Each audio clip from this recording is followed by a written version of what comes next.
এইগুলোর মধ্যে লিপ্ত হলো কিনা এই বিষয়টা কি কোনোদিন আমরা নজর করছি? আমরা কি বলেছি যে ছেলে সারাদিন যেখানে থাকো এসব আমাদের পরে কোনো বাইরে না থাকো, আমার নজরে থাকো। প্রথম কিছুদিন আমাদের কষ্ট হবে, কিন্তু এরা যদি সঠিক হয়ে যায় আমার মৃত অবস্থায় তারা আমার সাথে বিয়াদবি করবে। আর এখনই যদি আমরা তাদেরকে শাসন না করি, এমন একটা সময় আসবে যখন আমার শাসন আর তার উপরে বলবে না। আর এর পর্যায়ে এসে গেছে। আজকে যে আমাদের যুবক ভাইয়েরা তোমরা যারা এখানে আসো, তাহলে তোমাদের যে চুলের অবস্থা, যে কাপড়ের অবস্থা, তাতে কি মনে হয় তুমি একটা ভদ্র ছেলে? তোমার বাবা একটা ভদ্র মানুষ, এই কথাটি কেউ বলবে? আপনি যত ভদ্রই হন, যত ভালোই হন, আপনার ছেলের পোশাকে, আপনার ছেলের ব্যবহারে, আপনার ছেলের চলাফেরায় কিন্তু আপনার পরিচয় তার মধ্যে আসে না। এটা কি আমাদের জন্য ভালো?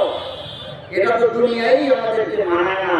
কি আমাদের দিন যখন তার জাহান্নামের ফয়সালা হয়ে যাবে, তারা বলবে রব্বুল আলামিন রব্বানা আরিনাল লাযাইনি, আয় আল্লাহ দেখায়া দাও আমার ওই বাবা মা, আমার ওই চাচাতুরা, আমার সমাজের মাতাব্বা, আমার স্কুলের ছাত্র, যাদেরকে আমরা মাইনা করতাম তাদেরকে দেখায়া দাও। তারা যদি সামনে করতো আমরা এই রাস্তায় দিকে ভালো রাস্তায় চলতাম। আজকে তাদের জন্যই তো আমি জাহান্নামে যাইতে হয়েছে। রব্বানা ওয়াতয়ে, হে আল্লাহ রব্বানা আতিহিম মিনাল আযাব, আয় আল্লাহ আমাকে যদি আযাব ভোগ করতে হয়, আমার বাবাকে, আমার চাচাকে, আমার মাতাব্বাকে দুর্গম আযাবে গ্রেফতার করো। আল্লাহ তার কোন অভিশাপ নাযিল করো। তাহলে মনে করেন যে ছেলে আমাকে জাহান্নাম থেকে বাঁচায় জান্নাতে নেওয়ার উসিলা হওয়া ছিল, সারাটা জীবন তার পিছনে ব্যয় করলাম, সারা জীবনের কষ্ট তার পিছনে ব্যয় করলাম, সেই ছেলে যদি আমাদের দিন আমার আপনার বিরুদ্ধে জাহান্নামে নেওয়ার জন্য আল্লাহর কাছে সুপারিশ করে, তাহলে আমার জীবনটা কি বৃথা? আমার জীবনটা আমার বৃথা। তাই আমি সবার কাছে অনুরোধ রাখি, রমজানের সে তাকওয়া, রমজানের যে শিক্ষা, রমজানের যে আদর্শ, যে গরিব কিভাবে অনাহারে থাকে, ক্ষুধার্ত কিভাবে অনাহারে থাকে, ক্ষুধা বোঝার জন্য এই সহমর্মিতা আমার অন্তরের মধ্যে জাগ্রত করার জন্যই রমজানের রোজা।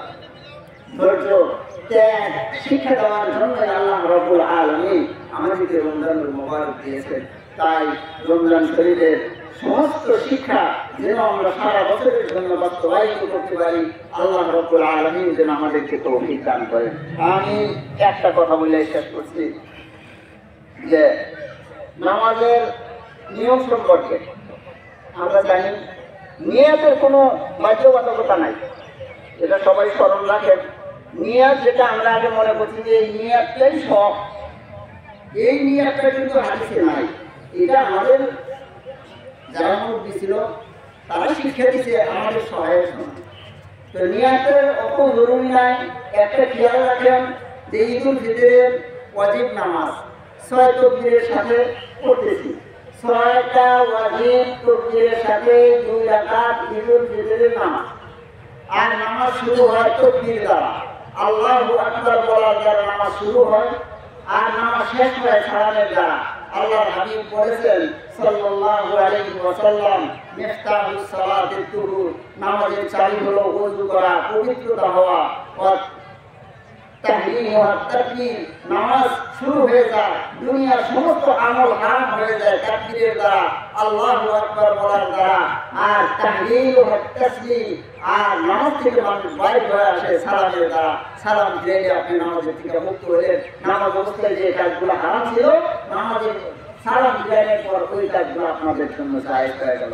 তাই নিয়তের জন্য অত জরুরি মনে না করে আমার অন্তরে জাগ্রত, যখন আমি বাড়ি থেকে বাইরে হয়ে ওযু করে আসি তখনই 2 রাকাত ওয়াজিব 6 তাকবীরের সাথে ওয়াজিব নামাজ পড়ার জন্য আসলে এটা আমার অন্তরে জাগ্রত হবে। আছে না? আমাদের প্রত্যেকের অন্তরে জাগ্রত আছে। আর নিয়ত হওয়া, আর হাদিসের ভাষায়, ফিকার ভাষায় ইবাদত আসছে যে নিয়ত হলো অন্তরের যে জাগ্রত ভাব, সেটাই আমাদের নিয়ত। তো নামাজ আনন্দ 6টা অতিরিক্ত তাকবীর জানেন যে প্রথম নিয়ত করার পরে 3টা অতিরিক্ত তাকবীর থাকবে, প্রত্যেক তাকবীরে হাত ছেড়ে দিবেন। জানাজার নামাজের তাকবীরে প্রত্যেক তাকবীরে হাত বাঁধা রাখতে হয়। আর ঈদের নামাজে প্রত্যেক তাকবীরে হাত ছেড়ে দিতে হয়। আর দ্বিতীয় রাকাতে কিরাতের পরে আবার 3 তাকবীর হবে, প্রত্যেক তাকবীরে হাত উঠায়া আবার ছেড়ে দিতে হবে। আল্লাহ পাক যেন আমাদেরকে তৌফিক দান করেন। আর আমরা অনেক কথাই খুব বেশি পরিমাণে বলি।